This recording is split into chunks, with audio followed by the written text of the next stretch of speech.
ओम नारायण नारायण नारायण नारायण। सब मित्रों को राम राम। सबका स्वागत है दोस्तों, कैसे हैं आप सब। तो दोस्तों, इस सप्ताह बॉलीवुड की मैडॉक फिल्म्स के द्वारा प्रोड्यूस की गई स्काई फोर्स ये फिल्म थिएटर में रिलीज हुई है। अक्षय कुमार इसमें मुख्य भूमिका में है। फिल्म रिलीज हुई तब से ही सोशल मीडिया पर मैंने कुछ कमेंट्स पढ़े इस फिल्म को लेकर के, जो कुछ ऑफर वगैरह चलाई गई थी, और बड़ी ही विचित्र सी ऑफर है जो देखकर मुझे भी बड़ा आश्चर्य हुआ। तो मैंने थोड़ा गूगल पर सर्च किया तो हिंदुस्तान टाइम्स का ये एक आर्टिकल मुझे मिला है, बुक माई शो का ये कुछ पेज भी मेरे सामने खुलकर आया जो ऑफ़र का है। हालांकि इस ऑफ़र को उन्होंने एडवर्टाइज़ किया हो, ये मतलब मैडॉक फिल्म्स के मैंने फेसबुक पेज पर जा कर के देखा तो वहाँ पर कुछ इसको उन्होंने प्रमोट किया, इस ऑफ़र को ऐसा कुछ दिखाई नहीं दिया। पर ऑफ़र दिख रही है न्यूज़ आर्टिकल्स में या बुक माई शो पर, ये कुछ पेज वगैरह भी मुझे देखने को मिला। अब मैं थोड़ा आपको पढ़कर बताता हूँ क्या ऑफ़र है। विचित्र मैंने इसलिए कहा क्योंकि भाई 400 रुपये ऑफ, 250 रुपये ऑफ कुछ मैंने पढ़ने को जो मिल रहा है, केवल कन्वीनियंस फी कुछ लोगों को देनी पड़ी जो 30-35 रुपये होती है ना बुक माई शो पर जब हम टिकट बुक करते हैं, बाकी 250 रुपये ऑफ। सुनिए, on Wednesday the films team ran an offer on PVR and Inox apps that allowed viewers to book tickets at 400 rupees off per transaction. Her transaction पर 400 रुपये of with the code fly high 400. Movie buffs could get the offer on opening day apart from the weekend. On Thursday, they gave the audience rupees 250 off with the code fly high 250. पहले 400 रुपये of, फिर 250 रुपये of. And if that wasn't enough, अब इतना ही पर्याप्त नहीं था तो ऊपर से गुरुवार को एक और new offer Book My Show पर दिखने लगी। Thursday a new offer was floated on Book My Show that allowed fans to book tickets at rupees 250 off with the code SKYFORCE 250 for the opening weekend. Most people booking tickets realized that they only had to pay the platform convenience fee, rendering it almost free tickets. अब जो sky force का collection वगैरह जो पढ़ने को मिल रहा है, 15 करोड़ पहले दिन, फिर 26 करोड़, फिर 31 करोड़, इस प्रकार का कलेक्शन पढ़ने को मिल रहा है। अब पता नहीं इसको क्या कहा जाएगा, ये जो ऑफ़र वगैरह है। हालांकि पिछले 2-1 वर्षों में हमने और भी कई सारे ऐसे दूसरी फिल्मों के बारे में न्यूज़ आर्टिकल्स वगैरह पढ़े थे कि फ़लानी फिल्म के लिए ये कंपनियां टिकट बुक करने वाली है, उनके कुछ कस्टमर्स के लिए। देखे थे ना हमने उस समय उन न्यूज़ आर्टिकल्स पर वीडियोस वगैरह भी मैंने बनाए थे। तो कहीं पर कंपनियां टिकट बुक कर रही है, कभी पर फ़ैन क्लब्स बुक करते हैं, या फिर हमने अभी इस पिछले 2 वर्षों में तो आपने कई बार देखा होगा कि अलग अलग डे आ जाते हैं अचानक से। कभी नेशनल सिनेमा डे, कभी सिनेमा लवर्स डे, और कभी कौन सा डे पता नहीं, वर्ष भर में 3-4-5 ऐसे डे आते हैं जहाँ पर 99 रुपये में टिकट्स दिए जाते हैं ताकि दर्शकों को थिएटर तक फिर से खींच कर लाया जा सके। अभी इसी वर्ष अगर आप देखेंगे तो फतेह के समय भी मैंने इस ऑफ़र के बारे में सुना था, 99 रुपये वाली। फिर कंगना रनौत की जो इमरजेंसी आई तो उस समय भी मैंने इस ऑफ़र के बारे में सुना था, 99 रुपये वाली।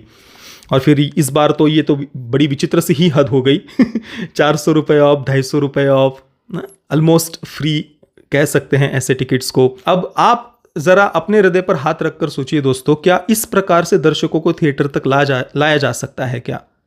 या फिर इस प्रकार से थिएटर बिजनेस क्या आगे ग्रो कर पाएगा या सर्वाइव कर पाएगा क्या?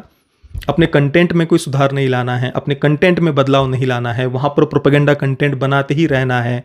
राष्ट्रवाद के नाम पर इन्होंने राष्ट्रवाद का भद्दा मजाक उड़ाने वाली फिल्में अवश्य बनाई है पिछले 3-4 वर्षों में। आप ज़रा ध्यान से पैटर्न देखना। फाइटर राष्ट्रवाद का भद्दा मजाक हम कह सकते हैं। विजुअली बढ़िया थी, एरियल एक्शन सीक्वेंसेस वगैरह, प्रोडक्शन वैल्यू, वो सब बढ़िया था, परंतु जो कुछ राष्ट्रवाद के डायलॉग्स थे वो लिटरली इतने घटिया तरीके से बुलवाए गए थे, और बार बार बैलेंसिंग वगैरह, वो तो भाई उसका तो कहना ही क्या, वो तो हद पार कर दी थी उसमें।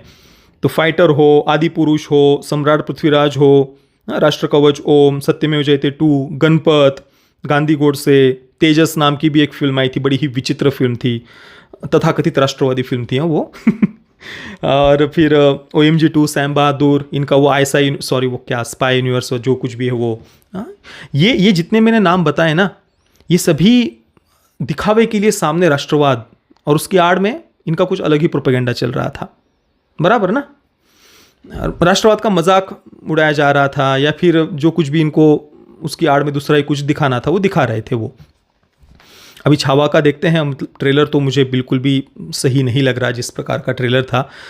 ज़बरदस्ती डायरेक्टर ने विकी कौशल को जिस प्रकार से चीखते चिल्लाते हुए दिखाया है, जो एम्बेरेसिंग डांस स्टेप्स थे जिसके बारे में वो कह रहे हैं कि वो हटाने वाले हैं, तो वो शुरुआत में जो ट्रेलर में डाला था वो तो इंटेंशनली जैसे डाला हो ऐसा मुझे तो कम से कम लग रहा था, क्योंकि इतना एम्बेरेसिंग डांस स्टेप कोई कैसे दिखा सकता है ट्रेलर में। बाकी हिंदवी स्वराज्य वगैरह वो ना होना, वो सब बातें तो है ही।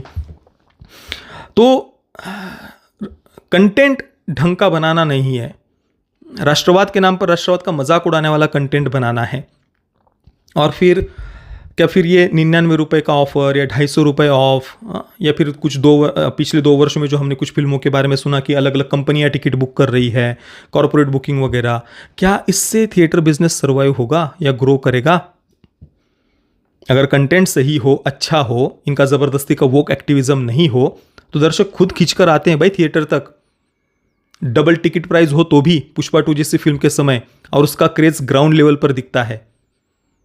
गली गली में, सोसाइटीज़ में, अपने अपने फ्रेंड सर्कल में लोग किस प्रकार की चर्चा करते हैं, वो स्पष्ट रूप से वो प्रभाव ज़मीन पर दिखाई देता है।